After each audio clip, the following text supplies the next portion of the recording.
Recruitis je náborový software. Slučuje odpovědi na jedno místo, kde rekruter s hiring managerem provádí kandidáty procesem náboru.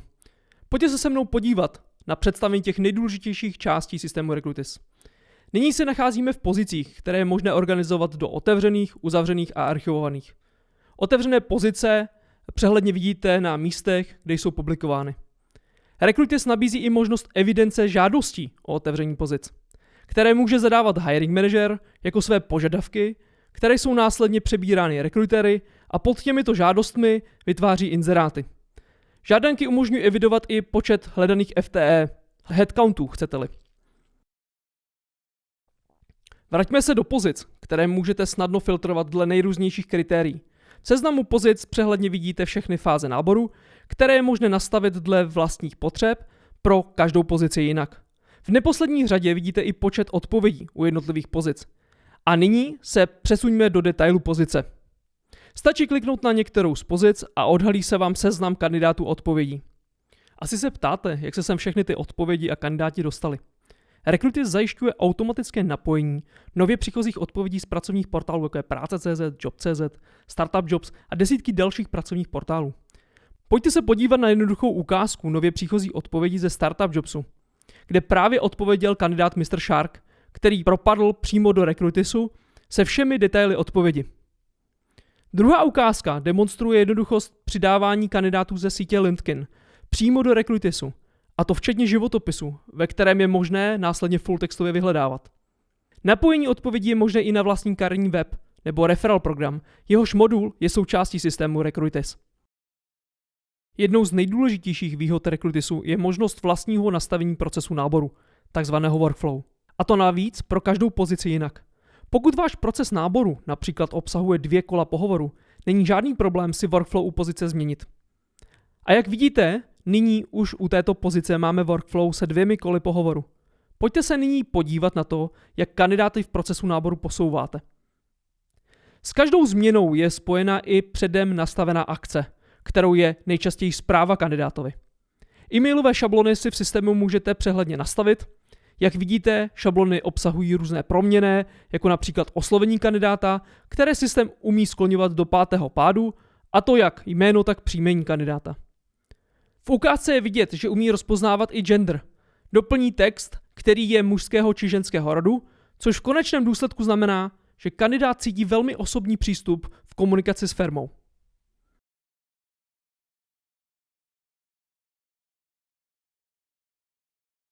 Ve zprávě kandidátovi je možné nastavit odložené zasílání, nejrůznější proměnné, přílohy, ale především možnost zasílat nejen e-maily kandidátům, ale i SMSky. Což ocení především firmy komunikující s kandidáty dělnických pozic. Pro něž je SMS bližší než e-mail. Do zprávy samozřejmě můžete přidávat i kolegy. Nyní si pojďme ukázat, jak lze hromadně posouvat kandidáty v procesu náboru. Konkrétně si s nimi naplánujeme pohovor. Recruitis vám umožňuje propojit váš kalendář, který se pak pouze vám zobrazuje při plánování pohovoru. Propojit ho můžete s Google kalendářem nebo s Microsoft Outlook 365 kalendářem. Vybrané kandidáty pak stačí jednoho po druhém drag and drop přetáhnout do kalendáře a termíny jsou naplánované. Propojením vašeho kalendáře zobrazíte všechny vaše kalendáře, včetně vašich nasdílených kalendářů například od kolegů nebo meeting roomů. Naplánované schůzky si samozřejmě můžete libovolně upravovat. Následně časy uložte a do vybraných kalendářů můžete i propsat. Otevře se nám okno pro zasílání e-mailů, kde se pro každého kandidáta doplní vámi vybraný termín pohovoru. Kandidát navíc může přímo z e-mailu svou účast potvrdit. Nyní se vrátíme do detailu pozice, kde už vidíme, že se k jednotlivým kandidátům doplnily termíny pohovorů a jejich workflow stav se změnil na první kolo pohovoru. Pokud budete mít více kandidátů, určitě oceníte, že lze dle těchto stavů filtrovat a zobrazit si jen kandidáty v příslušném fázi náboru. Ve kterékoliv fázi můžete zamítnout kandidáta a určit důvod zamítnutí. Důvody jsou rozděleny do 2 hlavních oblastí. Důvod na straně kandidáta a důvody na straně firmy. Níže uvedené důvody si každá firma může nastavit dle vlastních potřeb. Po označení důvodu při zamítnutí a následném zaslání zprávy kandidátovi se kandidát přesune do zamítnutých, kde je přehledně vidět, ve které fázi byl zamítnut a důvod zamítnutí. Kandidáty může každý uživatel samostatně hodnotit, psát k nim poznámky, ať už pro svou potřebu nebo pro výměnu komunikace nad kandidátem se svými kolegy. K poznámce si můžete přidat připomínku, aby se vám za čas připomněla. U poznámky můžete použít zmínku, takzvané mentions, které zajistí, že zašle notifikace vybranému kolegovi z vašeho týmu. Kandidáta na pozici můžete přidat hned několika dalšími způsoby. Ručně přes zadávací formulář nebo přeposláním e-mailu na systémový e-mail. Kliknutím na avatara kandidáta se vám otevře karta kandidáta, ke které se ještě detailněji dostaneme.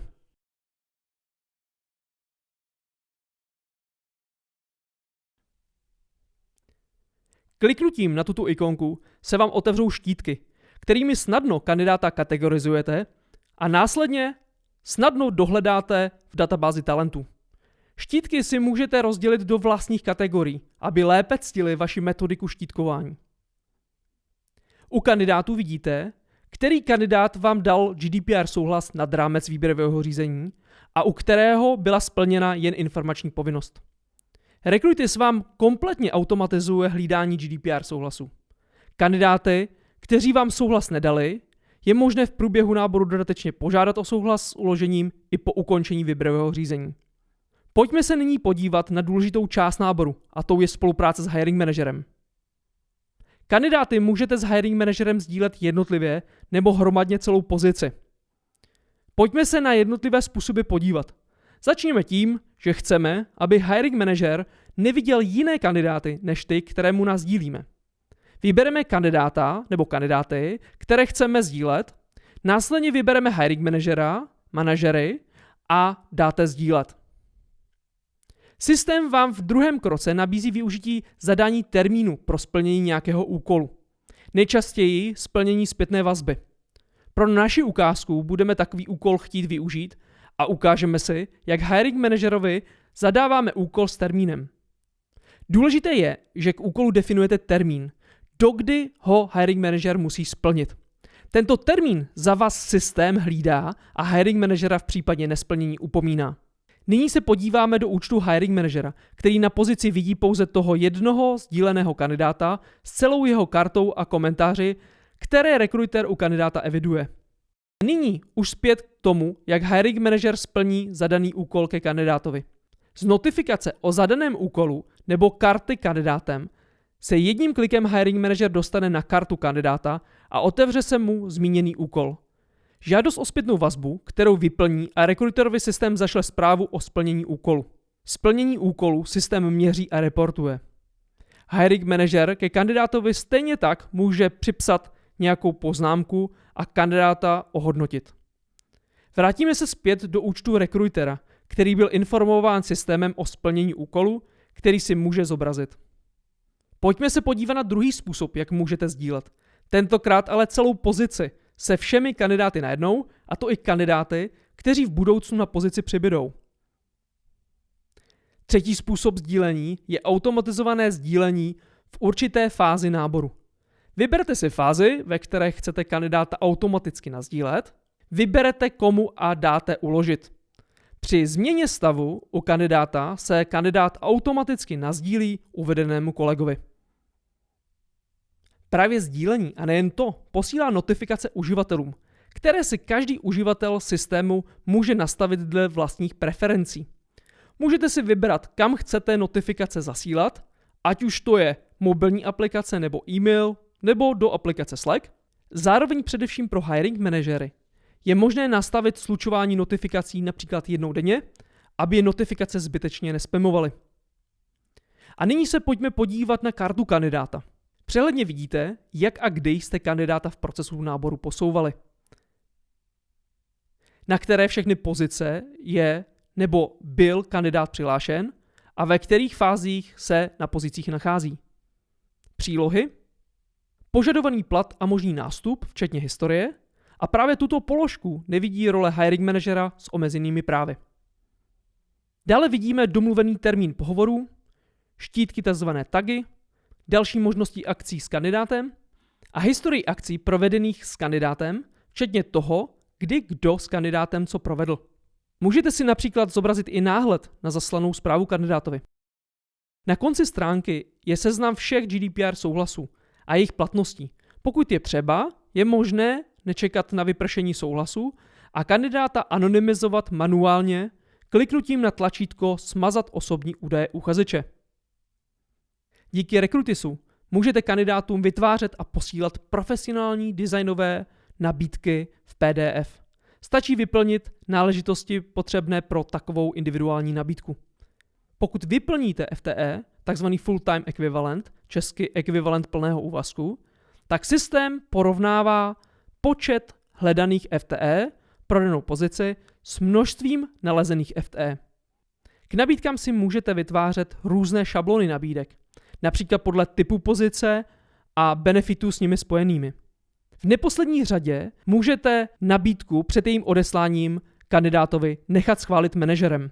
Případně je možné schvalování přeskočit, když vyberete jako schvalovatele sami sebe.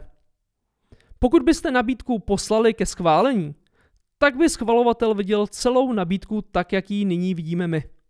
Pokud si například nabídku chcete ještě vytisknout, můžete si ji stáhnout do formátu PDF. Pro její odeslání kandidátovi to však není potřeba. Grafiku včetně barev a loga firmy si lze pohodlně nastavit v šablonách nabídek. Pojďme si ukázat, jak nabídku kandidátovi odešleme. Na kartě kandidáta je možné odeslat, e-mailovou šablonu pro nabídku si stejně jako ostatní šablony můžete libovolně nastavit a k tomu e-mailu se automaticky přidá PDF s přílohou nabídky. Rekruter pak potvrdí, že nabídka byla kandidátem přijata nebo odmítnuta. Další ze záložek na kartě kandidáta je komunikace, která zachycuje, takzvaně trackuje, komunikaci, kterou si s kandidátem vyměňujete, a to včetně vašich zpráv v Outlooku. Jednotlivou komunikaci si můžete přidávat i ručním zadáním. Další záložka zachycuje záznam z prvního kola pohovoru. Kolik budete mít nastavených kol pohovoru, tolik budete mít záložek na kartě kandidáta. Pro každé kolo si tak můžete vést oddělený zápis a porovnávání kandidátů. Podívejme se nejprve na levou stranu, kterou je možné individuálně nastavit pro celou pozici se všemi jejími kandidáty. První z nástrojů, které si na kartě pohovoru představíme, jsou hodnotící kritéria, někdy také nazývané scorekarta. Nastavíme jednotlivá kritéria, kterými budeme hodnotit kandidáty na pozici. U každého kritéria nastavíme jeho váhu, respektive důležitost. Po vytvoření kritérií dáme uložit a můžeme se vrátit na kartu některého z kandidátů na pozici, kde se již zobrazují hodnotící kritéria. Ta už stačí vyplnit u několika kandidátů, aby bylo možné následně otevřít porovnání kandidátů, kde se kandidáti řadí od těch nejlepších po ty nejhorší. Druhým nástrojem, který můžete použít, jsou otázky k pohovoru, které slouží jako interní dotazník. Pojďme se podívat, jak si ho můžete nastavit. Napište si otázku a pak určíte, zda má být otevřená, to znamená, že můžete doplnit cokoliv, nebo uzavřená a budete vybírat z předem nastavených možností. Otázky nemusíte zadávat pořád do kolečka ty samé, ale můžete využít otázky, které jste již v minulosti použili a které stačí drag and drop přetáhnout do svého interního dotazníčku. Následně se tyto otázky zobrazí na kartě každého kandidáta na této pozici. Pohodlně tak můžete zaznamenávat strukturovaný výstup z vašeho pohovoru nebo prescreeningu. Pro naši ukázku vyplníme alespoň 2 karty kandidátů, abychom se podívali na následné porovnání výstupů. Na jednom místě pak přehledně vidíme všechny výstupy z otázek z pohovorů, v prvním sloupci jednotlivé kandidáty a na prvním řádku pak jednotlivé otázky. V řádcích pak jednotlivé odpovědi, ať už jste je vybrali z možností nebo je dopsali. Vše si navíc můžete stáhnout do Excelu. Jako poslední, co lze individuálně nastavit pro potřeby konkrétního náboru, je scoring kandidáta, který lze také chápat jako hodnocení kompetencí. Bude se hodit především firmám, které potřebují na svých pobočkách předat nábor vedoucím poboček, kteří nejsou rekrutéři. V systému si můžete vytvořit několik takových šablon Po výběru šablony stačí na kartě kandidáta přejít k hodnocení, které provede hodnotitele celým náborem. V levé části vidíte seznam otázek, které hodnotitel kandidátovi bude pokládat. U každé otázky hodnotitel vidí, jakou kompetenci hodnotí a hned pod ní vidí, jakou otázku má položit. Níže pak vidí poznámku k otázce, která mu popisuje, na co se má při sledování odpovědi kandidátem zaměřit. Jako poslední hodnotitel vidí i samotnou nápovědu nad hodnotícími palci, kterému pomáhá zvolit správný výsledek hodnocení. K jednotlivým otázkám se hodnotitel může vracet, až nakonec všechny otázky zhodnotí. Můžou být položeny i doplňující otázky, které nepodléhají hodnocení. Po dokončení celé šablony otázek kandidát získá skóre, kde 4 je nejlepší a 1 je nejhorší výsledek. Na kartě pohovoru můžete samozřejmě zaznamenat i klasický popis kandidáta, u kterého se nemusíte bát, že by vám nestačilo místo, které se přizpůsobí množství textu a zároveň se automaticky průběžně ukládá. Pod popisem pak můžete bodově vyplnit silné, slabé stránky kandidáta. Nyní se pojďme podívat na databázi talentů, ve které můžete vyhledávat kandidáty a následně je recyklovat do svých otevřených pozic. Můžete využívat pohledu za odpovědi nebo za kandidáta. Pod kandidáty můžete vidět všechny jejich odpovědi a fáze náboru, ve kterých se u odpovědí nachází. Kandidáty můžete vyhledávat dle mzdy, štítků, které jsou rozděleny do vámi vytvořených kategorií. Vyhledaným kandidátům můžete zasílat zprávy, sdílet je s kolegy, žádat o souhlas s uložením i po ukončení výběrového řízení, přeřazovat je na jiné pozice nebo posouvat v procesu náboru, jako jsme to ukazovali v detailu pozice. Kandidáty lze filtrovat dle důvodů zamítnutí a nejrůznějších dalších kritérií. Velmi důležité je fulltextové vyhledávání, které vyhledává ve jménech kandidátů, v pohovorech, v poznámkách a především v samotných životopisech. Fulltextové vyhledávání navíc podporuje i boolean operátory. Vyhledávané výsledky je možné i různě řadit. Výhody ATS nespočívají jen ve všech uvedených funkcích, ale především v analytice a reportingu, které systém na pozadí automaticky měří a zobrazuje. Jako první se pojďme podívat na několik základních ukazatelů náboru, které je možné zobrazit za jednotlivé období, případně za konkrétního rekrutera nebo hiring managera, nebo podle typu pozic.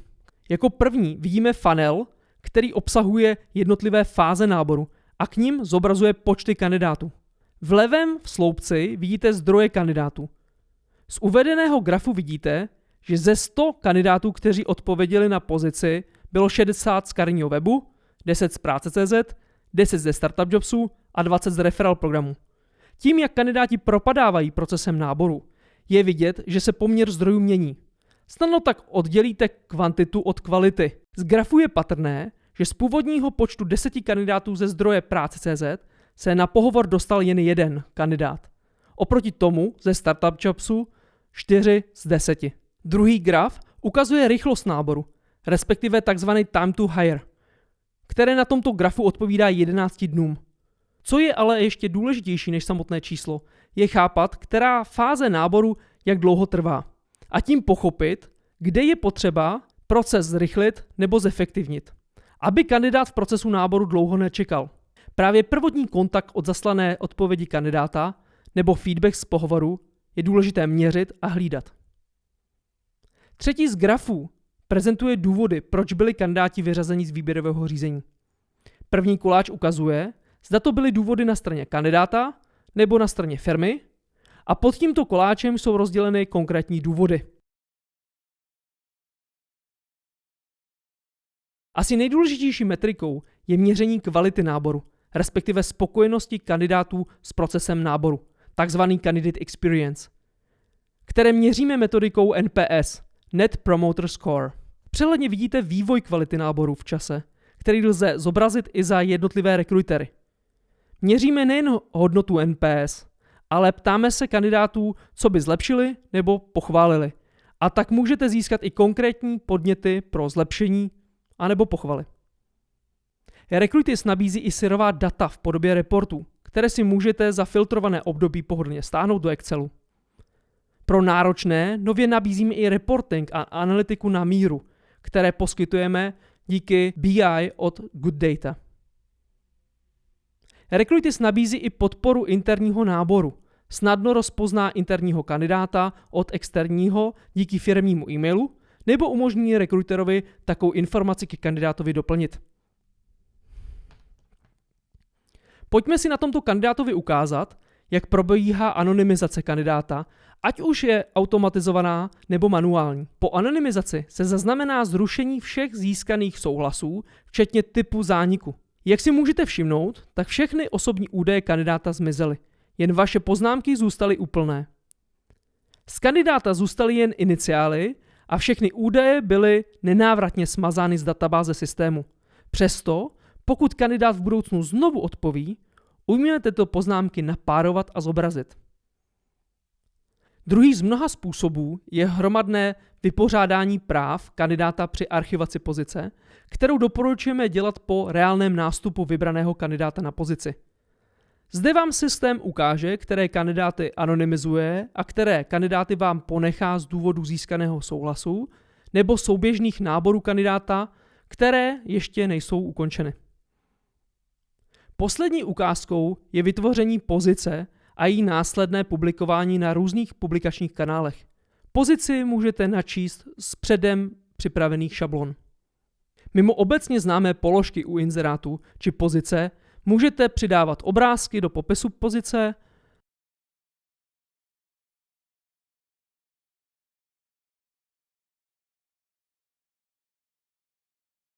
zadávat počty hledaných FTE,